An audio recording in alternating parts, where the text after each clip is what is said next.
రాష్ట్రంలో అంతర్జాతీయ ప్రమాణాలతో యంగ్ ఇండియా గురుకుల పాఠశాలల ఏర్పాటు చేయబోతున్నట్లు ఉప ముఖ్యమంత్రి భట్టి విక్రమార్క వెల్లడించారు.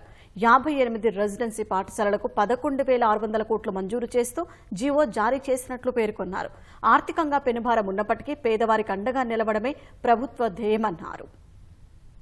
రాష్ట్రంలో 58 యంగ్ ఇండియా గురుకుల పాఠశాలలకు 11,600 కోట్ల రూపాయలు మంజూరు చేసినట్లు ఉప ముఖ్యమంత్రి భట్టి విక్రమార్క చెప్పారు. సీఎం రేవంత్ రెడ్డి నిర్వహిస్తున్న విద్యాశాఖ శనివారం జీవో ఇచ్చిందన్న మంత్రి ఒక్కో పాఠశాలకు 200 కోట్లు మంజూరు చేసినట్లు వెల్లడించారు. ఖమ్మం జిల్లా అభివృద్ధి పథకాల అమలుపై స్థానిక నేతలతో కలిసి మంత్రులు కోమటిరెడ్డి వెంకటరెడ్డి, పొంగులేటి శ్రీనివాసారెడ్డి హైదరాబాద్లో సమీక్ష నిర్వహించారు. అభివృద్ధికి ఇంకా ఏం చెయ్యాలి అనే అంశాలను చర్చించారు. ప్రైవేటు రంగానికి దీటుగా రాష్ట్రంలో అంతర్జాతీయ ప్రమాణాలతో ప్రభుత్వ స్కూళ్లు ఏర్పాటు చేస్తామని తెలిపారు. ఇంటర్నేషనల్ స్టాండర్డ్స్ లో ఇంత గొప్ప టెక్నాలజీతో, స్టాండర్డ్స్ తో, డిజైన్స్ తో ఇంతవరకు ఎక్కడ ఈ రాష్ట్రంలో కాదు, దేశంలో ఎక్కడ లేవు.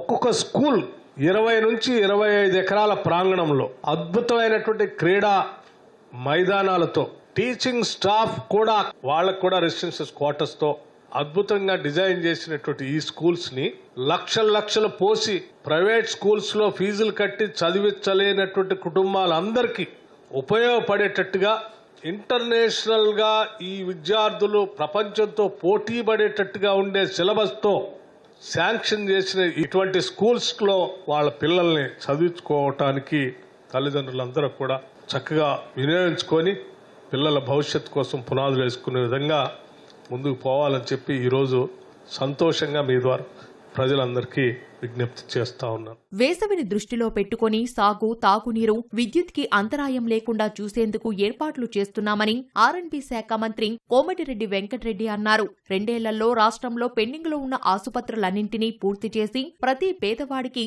నాణ్యమైన వైద్యం అందిస్తామని వెల్లడించారు. ఏ ప్రభుత్వమైనా ప్రాథమిక విద్య, ప్రాథమిక వైద్యం ఇంపార్టెంట్. ముఖ్యమంత్రి గారు మొన్ననే నూతన ఉస్మానియా హాస్పిటల్ శంకుస్థాపన చేయడమే కాదు, మా డిపార్ట్మెంట్ తో చేపడుతున్న దాదాపు 7,000 కోట్ల పైన టిమ్స్ అంటే Telangana institute of medical science hospital కూడా ఈ డిసెంబర్లో 1, ఆగస్టులో 1, వచ్చే జూన్ 2 అంటే ఇంకా 4 నెలల్లో సనత్ నగర్ హాస్పిటల్ ఓపెన్ చేయాలి.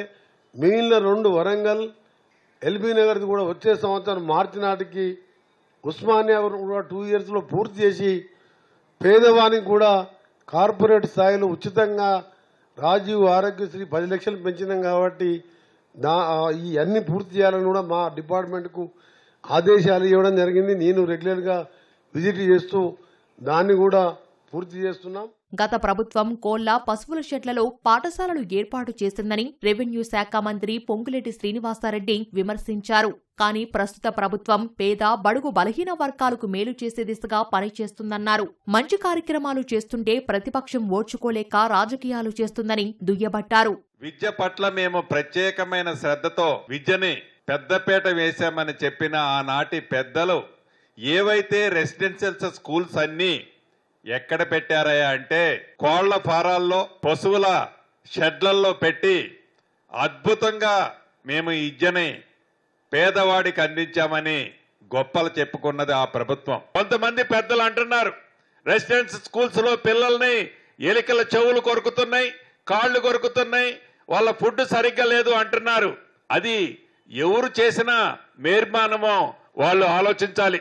మొదట విడత ప్రతి నియోజకవర్గానికి 3,500 చొప్పున రాష్ట్ర వ్యాప్తంగా 4,50,000 ఇళ్లు 22,500 కోట్లు ఇస్తామని చెప్పామో బరాబరి కట్టిస్తాం.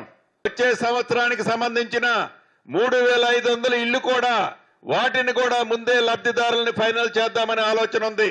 బరాబరి చేస్తాం.